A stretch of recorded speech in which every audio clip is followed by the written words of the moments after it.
Vladimir Fedorovski, bonjour. Bonjour. Vous publiez le roman de l'espionnage, on va parler de ça, parler de la Russie, vous connaissez de l'intérieur, l'histoire russe, Gorbatchev, Eltsine, Brejnev, vous les avez pratiqués, connus, Poutine. D'abord, il y a 20 ans, c'était la chute de l'Union soviétique, le putsch, Gorbatchev qui perd la main, Eltsine sur le char qui récupère la mise.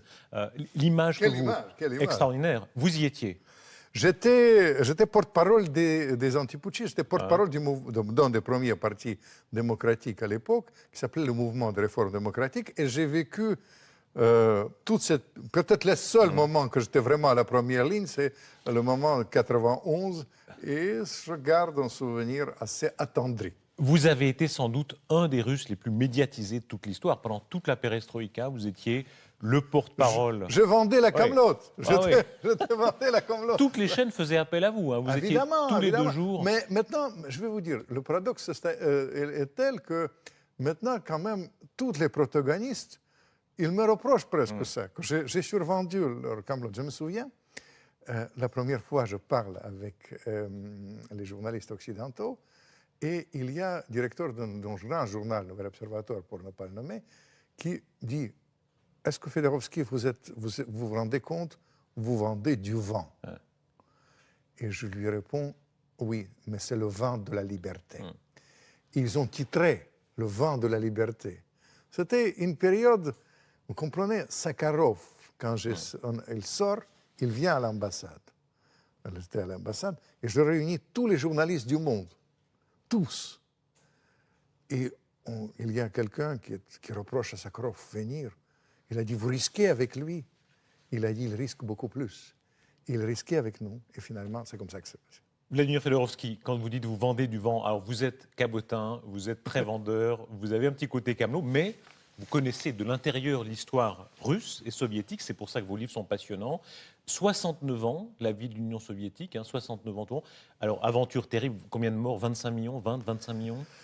Mon ami Yakovlev, il donne 25 millions, qui était ancien numéro 2 de Gorbatchev, donne le chiffre documenté 25 millions. 25 millions, mais d'autres donnent des chiffres plus importants. Solzhenitsyn, il dit, il réunit tout le monde, 80 millions. Mais ça, c'est le chiffre que je retiens, documenté, confirmé, 25 millions, Lénine, Trotsky, Staline. Et en même temps, une histoire, une aventure extraordinaire. Ce petit groupe, d'ailleurs à Genève, notamment, de gens de Lénine, etc., qui étaient des bohèmes, qui arrivent à prendre le plus grand pays du monde. Vous avez une nostalgie de ça?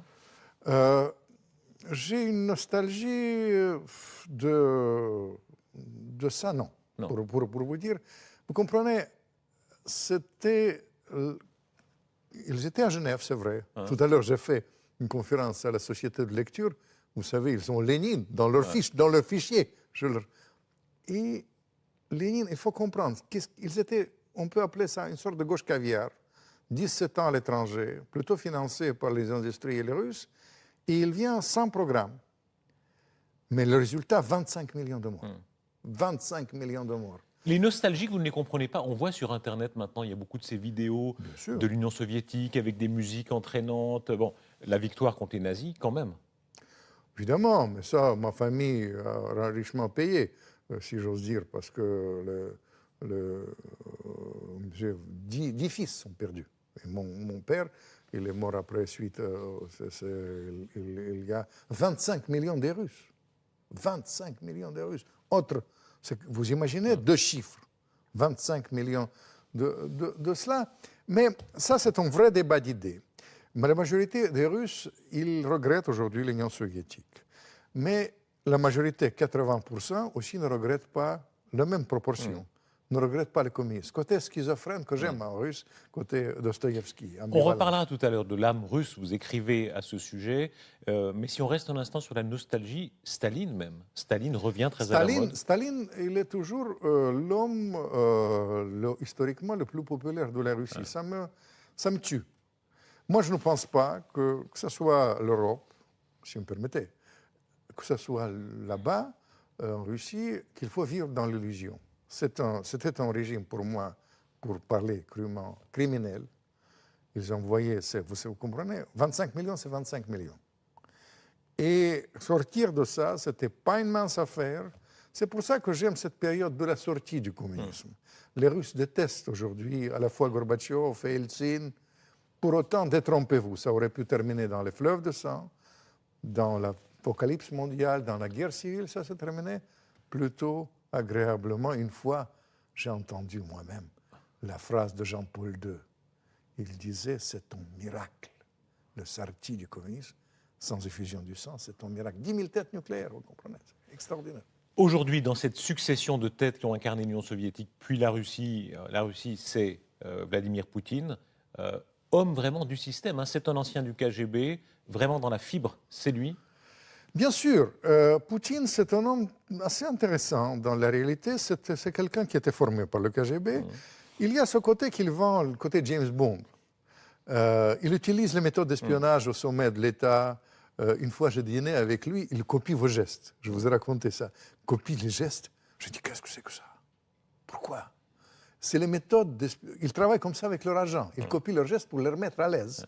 Et finalement, il utilise ça pour des choses beaucoup plus sérieuses. Il verrouille le système. La presse est verrouillée.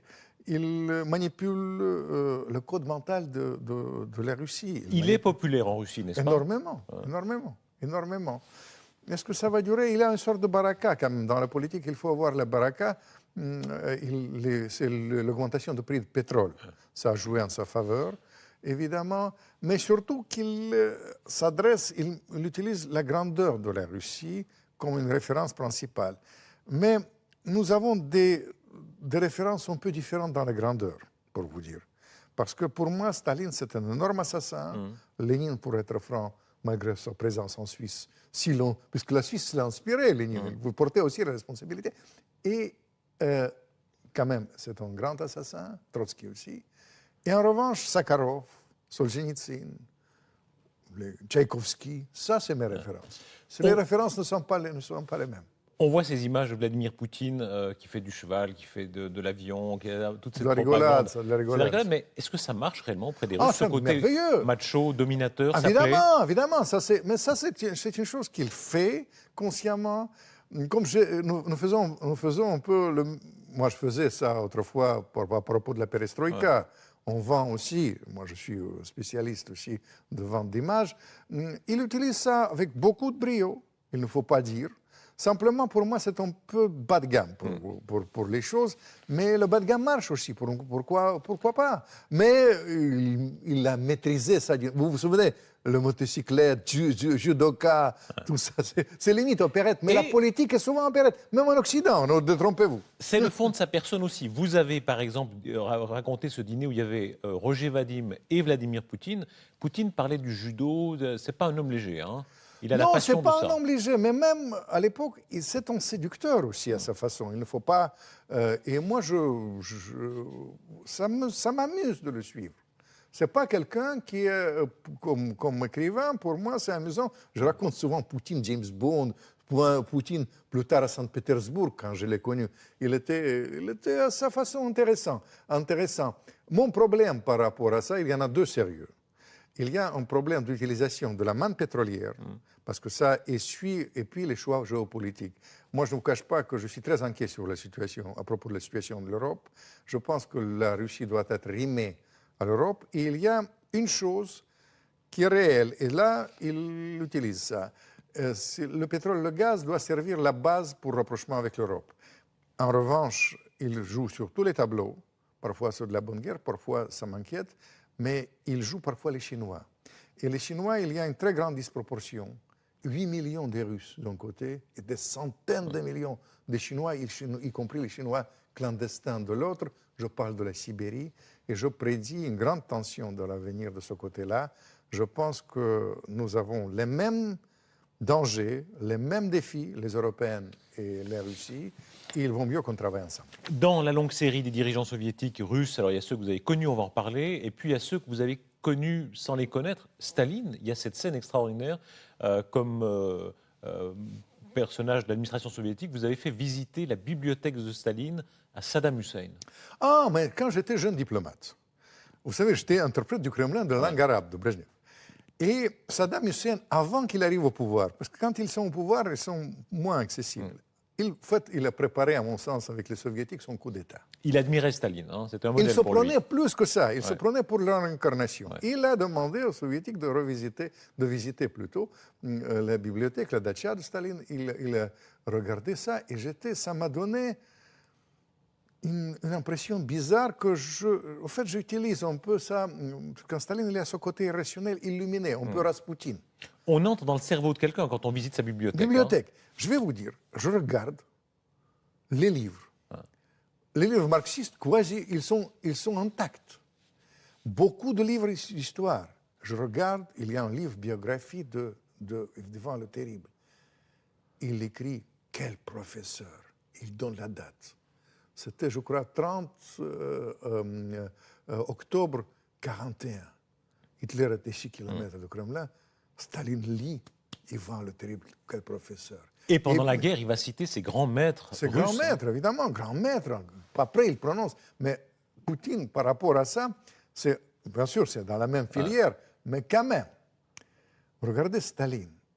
Il reçoit une information. Quand Hitler était à 6 km du Kremlin, il a reçu, je raconte ça dans le livre, dans son espion, peut-être le plus grand espion du XXe siècle, Sorge. L'information capitale. Le Japon ne va pas entrer en guerre contre l'Union soviétique, elle va attaquer les États-Unis. Et Staline réunit ses dernières forces. N'importe quel chef d'État du monde aurait jeté ses forces tout de suite dans les batailles. Hitler est à 6 km du Kremlin. Il organise un défilé de la dernière chance. Ça c'est un moment magique, à tel point que les Russes ils ont reconstitué hier ce défilé. Oui, c'était un 7 novembre, 7 novembre. sur la place rouge. Dingue. Inimaginable. Et là, il cite les grands héros de l'histoire russe. Il y a, tout d'abord, il a jeté les vétérans. Il marche à peine affamé. 5 minutes, 10 minutes, 10 minutes après. Une sorte de rouleau compresseur, ces forces qu'il a su venir du côté japonais, du côté de Proche-Orient, manteau de fourrure. Et puis, quand il parle, c'est le plus significatif. À l'époque, ils appelaient camarades. Lui, il dit frères et sœurs. Ça va vous étonner encore plus. Il dit au nom de notre sang, au nom de Christ. Lui, soi-disant marxiste, mais il a eu son gourou, il a eu tout un tas de choses. Et il a été enfant de cœur, est, comme beaucoup d'anciens. oui, évidemment. En plus de ça, un séminariste. C'est vous qui êtes espion. Je vous dis qu'on vous connaissez tout. Vladimir Fedorovski, autre moment fascinant de votre carrière, c'est quand vous êtes interprète de Brejnev. Oui, bien Là, sûr. vous êtes vraiment au cœur du système. Hein. C'est vraiment le patron de l'Union soviétique au moment de sa plus grande puissance. Oui. Il était comment, Brejnev? Non, Brejnev, politiquement, il était nocif. Moi, je suis adversaire du système Brejnev. Humainement, c'est un charmeur comme vous avez jamais eu. Chaleureux. Chaleureux. Il n'a jamais oublié, franchement, aucun de ses maîtresses. Et pour entrer dans le détail, il a joué un certain rôle dans ma carrière. Parce que quand il est devenu gâteux, j'ai osé, je n'étais pas dans la nomenclature, j'ai osé demander un poste inaccessible d'attaché culturel à Paris. Et c'est un poste qui fait fantasmer le monde entier. J'ai connu Dali, Picasso, les égéries, tout ce que vous voulez, Aragon, tous ces gens-là. Ça, c'est votre côté aventurier, hein, parce que vous profitez de l'occasion, vous l'attrapez. Vous savez peut-être que ça, mais il y a un côté chance aussi. Chance. Il ne faut pas, c'est-à-dire chance vous se présente, j'ai saisi la chance. Mais surtout, j'ai saisi la chance de ma vie, la vérité. C'était peut-être rencontre avec Yakovlev. Parce que, vous savez, tout le monde parle que j'étais proche de Gorbatchev, pas du tout. J'étais réellement proche de Yakovlev, qui était... Son conseiller le plus progressiste. Hein. Le plus progressiste, c'est l'aile... Shevardnadze aussi, on peut dire que j'étais proche de Shevardnadze, ministre des Affaires étrangères, c'était l'aile radicale. Nous avons compris qu'il faut sortir de ce système. Vous savez ce que Yakovlev m'a dit? On va prendre le Kremlin au nom de la liberté. Vous comprenez? C'est extraordinaire. Vous avez trop vite en besogne. Brejnev, quand même, interprète au cœur de l'histoire comme ça. Sûr. Donc vous lui traduisez. Il est déjà très âgé. Hein. Il est sourd. Il est sourd. Le truc était simple. Ouais. Il était sourd. Et moi, j'ai crié. Déjà, vous connaissez avec mon accent, je suis émotif. Et je vous raconte ça d'une manière émotive. Il vous aimait bien à cause de ça, il vous entendait bien. Il attendait bien, évidemment, il était très content. Parce que c'était pas... Non, mais je les ai tous connus, Kadhafi, tout le reste. On a tous des souvenirs de ces dignitaires soviétiques qui étaient des vieillards. Hein. Ils sont tous sur le balcon du Kremlin, du mausolée de Lénine, à part Gorbatchev, qui était le premier mobile normal. Hein. Bien sûr. Mais ils étaient si vieux que ça, si décatis. Non, quand j'ai connu Brejnev, il n'était pas si vieux que ça. Et je vais vous dire, détrompez-vous dans ce système. C'est un système, c'est pour ça que les Russes, ils adorent cette période. Parce que c'est un système qui produisait parfois les médiocrités, mais parmi eux, il y avait des gens qui ont eu une vision. Par exemple, Andropov, qui est l'homme que je considère dangereux. Mais c'est un homme d'intelligence. Des réformistes avant l'heure. Hein. Beria, même l'affreux Beria, avait des idées de changement. Beria, c'est un vrai réformiste. Beria, c'est un côté inattendu de la chose, les gens ne savent pas. Mais Beria a proposé un programme. Ça les choque aujourd'hui, les soviétiques. Beria, c'est un diable pour les soviétiques, pour les Russes. Des criminels affreux en même temps. Et en même temps, évidemment, mais ils ont été tous criminels. Il ne faut pas qu'on se mente. C'est tous les grands criminels contre l'humanité, y compris Khrouchtchev qu'on aime tant, etc., et surtout Khrouchtchev. Mais simplement, Beria, quand il était au pouvoir 100 jours exactement, après la mort de Staline. Et il a proposé un système qui allait plus loin que Gorbatchev. En 1953, ça aurait pu changer la donne. Autrement, si on réalisait le programme de Beria à l'époque, peut-être la Russie aurait été en Europe. Mais si Lénine est resté en Suisse, peut-être la Russie aurait été en Europe doublement. Je peux vous dire, il y a une chose qui hante. J'ai un copain, un grand écrivain français, Raspail. Son père, il était le chef des services secrets, encore une fois, en Suisse, des Français en Suisse, pendant la Première Guerre mondiale. Et il a eu tout le donné pour arrêter Lénine, mais il attendait l'ordre de Paris. Et c'était à la gare de Genève. Il voit le wagon plombé partir en 1917 là-bas pour faire l'Union soviétique. Et il a dit, est-ce que je transgresse l'ordre? Il n'a pas transgressé l'ordre et toute sa vie, il voit Lénine le saluer. Il a dit, c'était une grande souffrance de ma vie. On aurait pu éviter ça. Mais finalement, on a eu un autre miracle avec Gorbatchev et Eltsine. Dans ce monde des dignitaires soviétiques, sur la faim, la vieillesse, l'alcool, c'est pas une légende, ça jouait un rôle important. L'alcool a joué un rôle important à propos de Brejnev, qui n'était pas un buveur, mais quand il est devenu vraiment gâteux, il y avait une sorte de maîtresse autour de lui qui lui refilait les somnifères avec l'alcool, et ça l'a fait dégrader de la santé. Eltsine, il était porté sur la bouteille, j'ose dire, à long. J'ai bu pendant le putsch 2 bouteilles, chacun avec lui, pour ruiner ma réputation. Mais, vous savez, Eltsine, il y avait un autre aspect. Eltsine, il était fragile psychologiquement. Il était écrasé par le fardeau de l'histoire qui est tombé sur ses épaules. Et Eltsine, il appartenait à une race que vous connaissez en Europe souvent. Il y a souvent les gens qui sont bons en opposition et nuls aux affaires. Et ça, Eltsine, il n'était pas, disons, nul aux affaires, mais il était écrasé par le fardeau de l'histoire. Parce qu'il a commis parfois des fautes, il y avait des choix. Je me souviens de ces conversations, puisqu'en opposition, on était ensemble. Il m'a dit, il faut les acheter, parce qu'autrement, il va nous balayer. On va les nommer milliardaires, il disait. Et les Russes, tous les Russes que vous connaissez ici, ensuite, on m'a nommé milliardaire, disent les Russes. Nomenclature a été nommée milliardaire. Et Eltsine était écrasé par cela, et finalement, il a terminé mal. Mais j'ai une certaine faiblesse pour lui, parce que c'était un homme qui a un flair, un courage. Et évidemment, Gorbatchev, il est de loin plus intelligent, plus policé, plus occidental. Mais je pense qu'ils sont tous les deux réunis dans l'histoire. Mais je vous pose la question, vous posez trop. Est-ce qu'un homme politique doit être intelligent? Je pense qu'un homme politique doit être the right man in the right place. L'homme à sa place.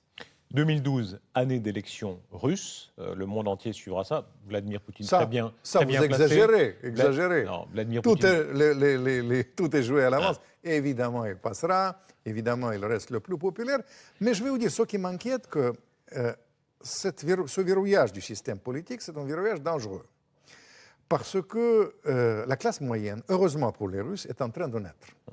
Et la classe moyenne n'a pas son expression politique, comme tout est verrouillé. On les voit, pardonnez-moi, dans le monde entier. On les voit en Suisse, en Valais, prenant leurs Quels vacances, acheteurs etc. extraordinaires à Genève. Mais c'est très bon signe pour leur démocratie développée. Hein. Sans parler des jambes interminables des Russes qui viennent, des bon petites Russes qui viennent. Aussi, c'est un bon signe. C'est la preuve qu'il y a une vraie affinité. Affinité qui existe entre les Russes et l'Europe. Et si on me permettait de rappeler cette fois-ci, pas Lénine, mais Tolstoï, il y a une vraie affinité et un grand envoûtement des Russes pour les Suisses. Nabokov, ce n'est pas par hasard qu'il a vécu ici. L'âme russe Ça Oui. fait partie de vos personnages Oui, de bien sûr, romans et évidemment. d'études.